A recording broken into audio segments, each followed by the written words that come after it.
Hello, hi guys! Magandang hapon sa inyong lahat. This is Chin from Masagada Channel, a faith healer, also mata reader. So ngayong hapon, natatagan natin ang sabi sa inyo ng ating mga gabay. This is a special gabay for the month of January 16 hanggang January 22 for the sign of Leo. So Leo, welcome to my channel. Ano kayang messages, advices ng Spirit Guides ang ating masasaga for today's video? Kano naman kayang energy or kaganapan sa buhay ng mga Leo signs ang ating mahagilap? So guys, this reading is a general reading namang hindi lahat makaka-resonate. Kunin lamang po ang makaka-relate sa inyo and comment down below kung kaninong energy ang ating nasagap. And of course, don't forget to like and subscribe my channel and notification bell for more videos update. And of course, maraming salamat po sa mga walang sawang pagsuporta sa aking channel, lalo na hindi nag-skip ng ads. Naway pagpalain po kayo ng Diyos at may kapal. Siksik tigligo umapa ang biyay manumbalik sa inyo. And of course, umpisa natin ang laban for the sign of Leo.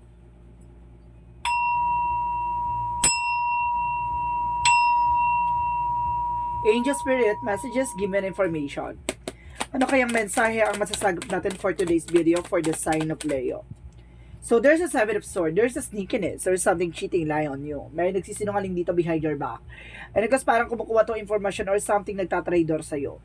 Na mag-ingat ka, there's a, kumaga itong tao na to akala mo kaibigan mo or akala mo totoo sa'yo. So let's see what is additional messages.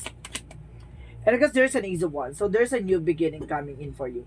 Na magkakaroon ka ng bagong simula dito at the same time, bagong plano, no? Additional messages with the higher fund, so there's a lesson learned. May mga bagay na kailangan mong matutunan. No? And of course, kailangan mong tandaan. So there's an education from the past na kailangan mong kumbaga isa lang alang, no? So let's see. There's a Queen of Swords. So there's an information, the bigger feature of yourself.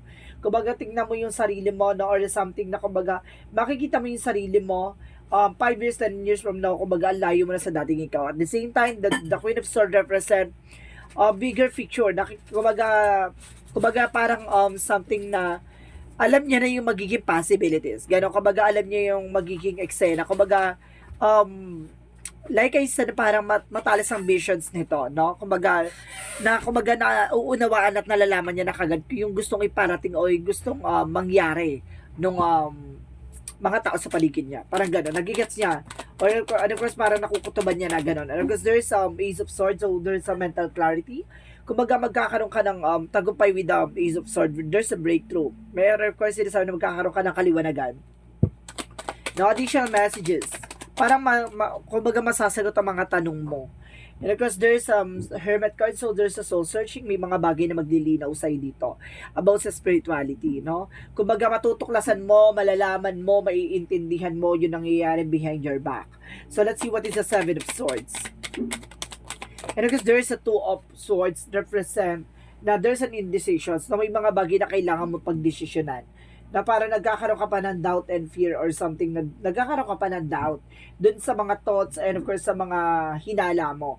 Or suddenly, kumbaga, kailangan mo lakasan ng pakiramdam mo. And of course, there's a Nine of Swords represent, kumbaga, no more anxiety, recovery from the pain. No, kumbaga, naka-recover ka na from, yung naka-recover ka na sa mga iniisip mo, naka-recover ka na sa mga hinala mo, since this is the moment na kumbaga alam mo na yung magiging result.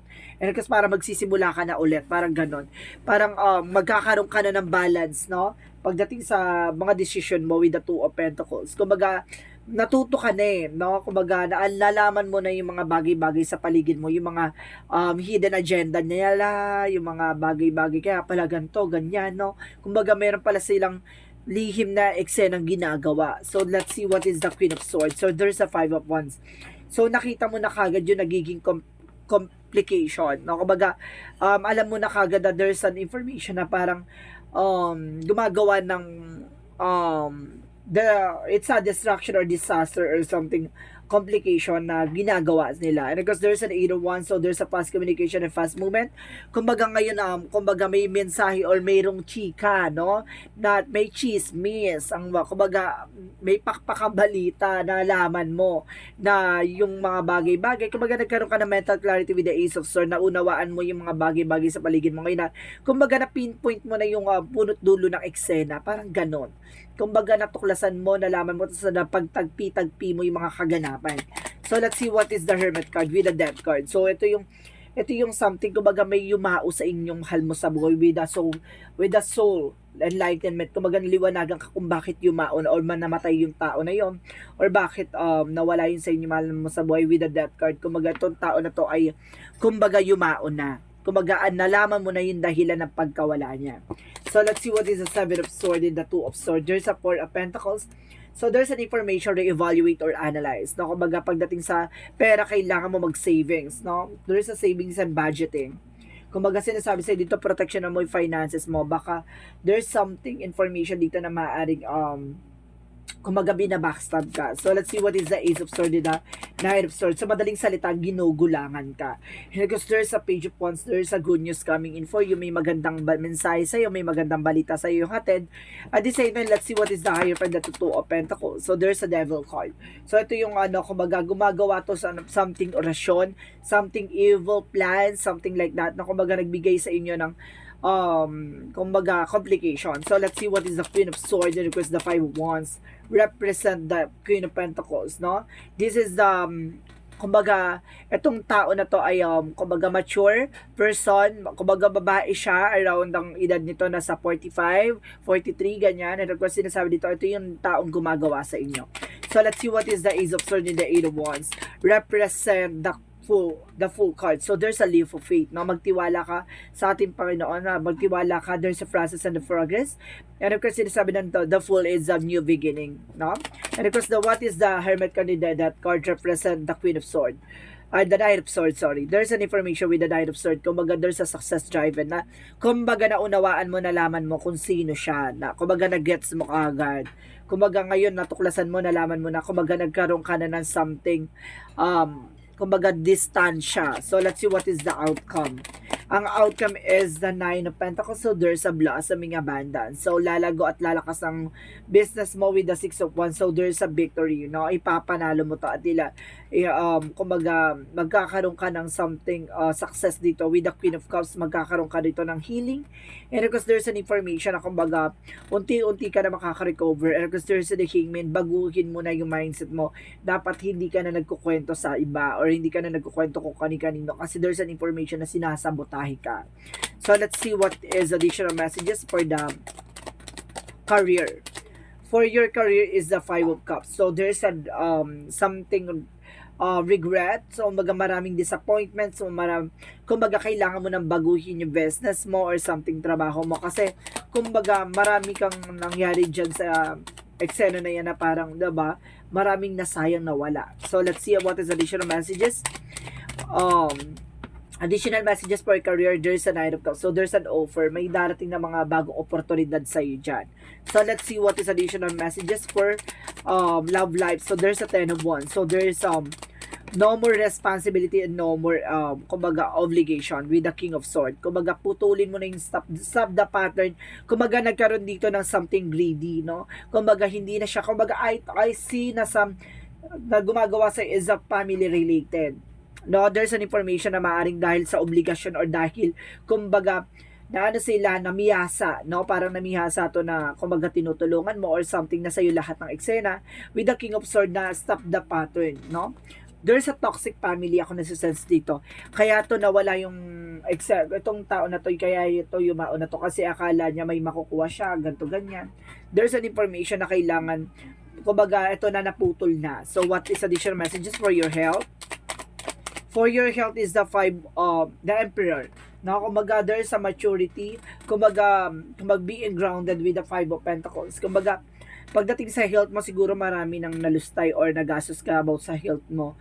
Kumbaga, this is the kumbaga, information na maaari maging wise ka na this time. So, it means kung alam mo na hindi ka gumagaling sa medical, so kailangan mo mag-spiritual. So let's see what is additional messages for magical fairy messages. For magical fairy messages. For magical fairy messages. So there's a let go. No, kailangan mong umalis dyan. Kailangan mong makawala dyan. So let's see what is additional messages for yin and yang oracle card.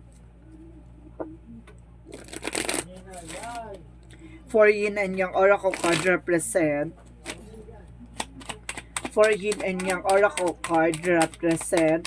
There is a lockdown. Ito, kumbaga, nagkakaroon ka na ng doubt dito. Something, kumbaga, panghihinayang or something, kumbaga, pag-aalinlangan, gano'n, no? Pagdadalawang isip. And of course, there's a thoughts and isolation. Gawa yan ng iyong mga imahinasyon, illusions, no? Kumbaga, there's an information, kumbaga, nag-iisip ka, kumbaga, gano'n. Kumbaga, feeling ko lutang ka dito. At the same time, there's an union. So, some of you guys, kumbaga, magkakaroon ng union dito with your exes, gano'n. At the same time, there's an information by the divine timing, no? In the perfect timing. So, let's see what is Archangel Raphael messages. Archangel Raphael messages is as your body for massage. So, kailangan mo ng body massage daw dito. So, gawa ng stress na marami na nananakit sa katawan mo. And laughter is the best medicine. So, kailangan mo rin mag-unwind, no? Nang sa ganun, kumbaga, it's really for, really for your stress, no? Yung ano na yan, unwind, nakaka-relieve yan ng stress. At the same time, there's a strength card, so there's an possible na maaari kailangan mo maging matapang at maging malakas. At the same time, there's a writing, no? Ibig sabihin, ikaw yung magsusulat ng sarili mong kwento. So, ibig sabihin dito, kaya galingan mo, no? Kung kailangan mo na makawala sa old pattern, sa old, kumbaga, old ways or something na something old na nangyari sa inyo, no?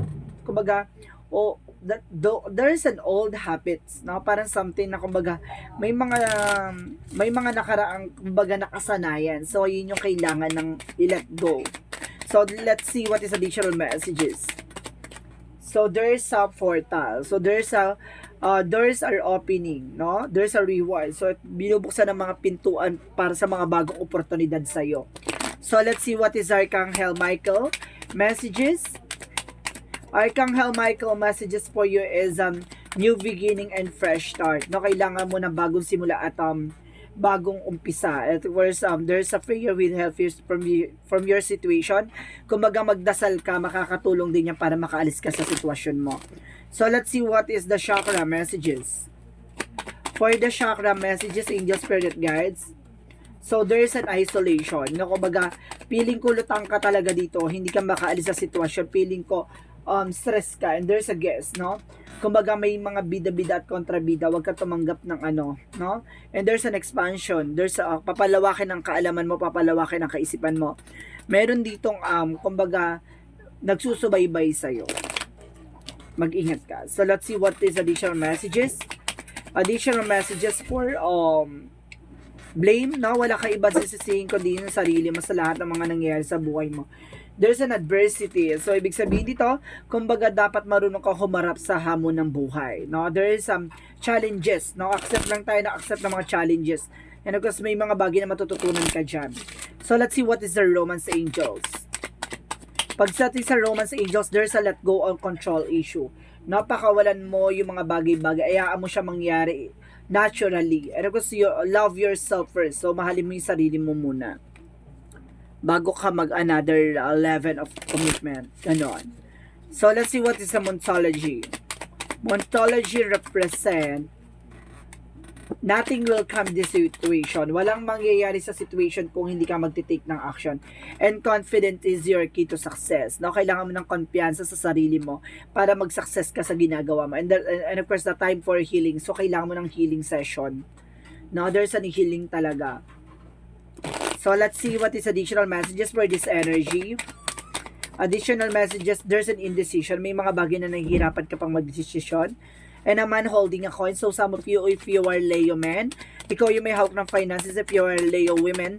So yung person mo yung may hawak ng finances. At the same time, there's an hostilities. Protect your power, protect your energy. Protectionan mo kung ano man yung grounds mo. And there's an appreciation. Marunong ka dapat mag-appreciate ng mga bagay-bagay kung ano man ang meron ka ngayon. So let's see what is additional messages for angel spirit guides. For angel spirit guides, so there's, oh my god. So there's an information dito, there's a harvest time. At the end of the time, magka-harvest ka daw dito, no? Marami kang mga bagay na parang itinanim na sa nakaraan. Ngayon mo na ay aanihin yung mga pinaghirapan at pinagpaguran mo. There's a spirituality, so there's a spiritual involvement. So ibig sabihin may mga nangyari sa'yo na may kumbaga ang naging cause nito ay kumbaga something failure and something complication, that because there's a spiritual involvement. And the sun card represent the God energy, kumbaga binibigyan ka ng kaliwanagan at kumbaga kasagutan sa mga katanungan mo. Additional messages pa tayo. So there's a goddess insight. So may mga pasilip sa'yo by your intuition and instinct, no? Kumbaga pinakita na sa'yo, pinasilip na sa'yo yung mga magiging sagot mo. Kumbaga sagot dun sa mga katanungan mo. And there's an enlightenment. See, nagsisilbing kaliwanagan yun, no? So ibig sabihin there's a divinity na may hinahatid sa'yo mensahe na kailangan mong unawain. So let's see what is the Jesus loving quotes. Jesus loving quote said, "Do shall the Lord your God with all your heart, with all your soul, with all your mind." No? Kumbaga, dapat daw imahalin mo sa ating Ama at ang ating Panginoon ng taos-pusong pagmamahal sa puso't sa salita at sa gawa. Diba?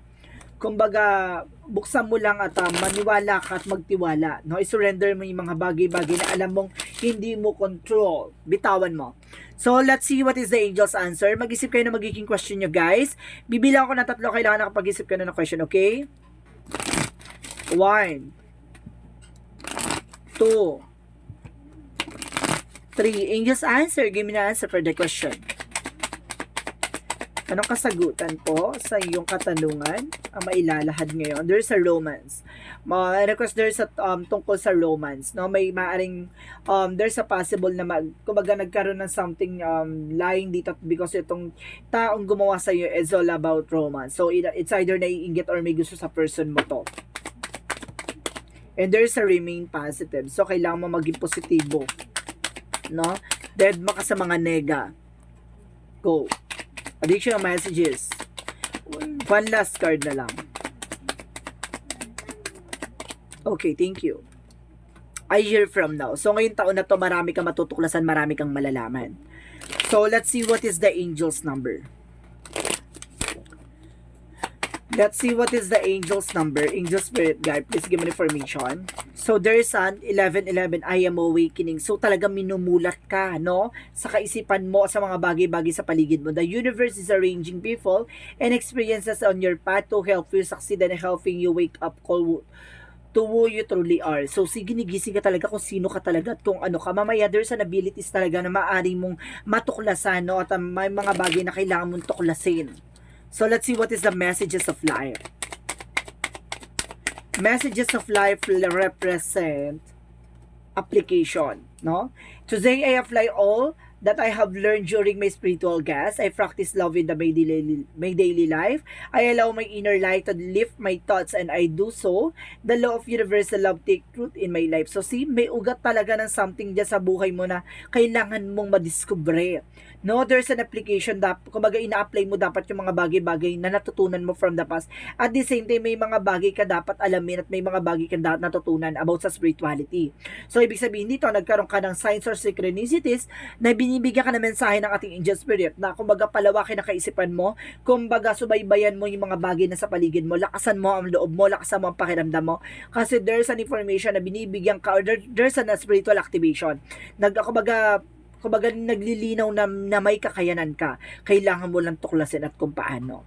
So this is additional messages for the special gabay for the month of January 16 hanggang January 22 for the sign of Leo. So Leo, maraming salamat for your wonderful reading. So once again, this is Chin Rodriguez from my Instagram channel, a faith healer, also mata reader. So this reading is a general reading lamang, hindi lahat makaka-resonate. Kunin lamang po ang makaka-relate sa inyo and comment down below kung kaninong energy ang ating nasagap. And of course, don't forget to like and subscribe my channel and hit notification bell for for more videos update. Of course, maraming salamat sa mga walang sawang pagsuporta sa aking channel, lalo na hindi nag-skip ng ads. Naway pagpalaan kayo na Diyos at may kapal. Siksik, liglig na gumapambiyay man balik sa inyo. And of course, maraming salamat and see you in the next video. Bye-bye and babush.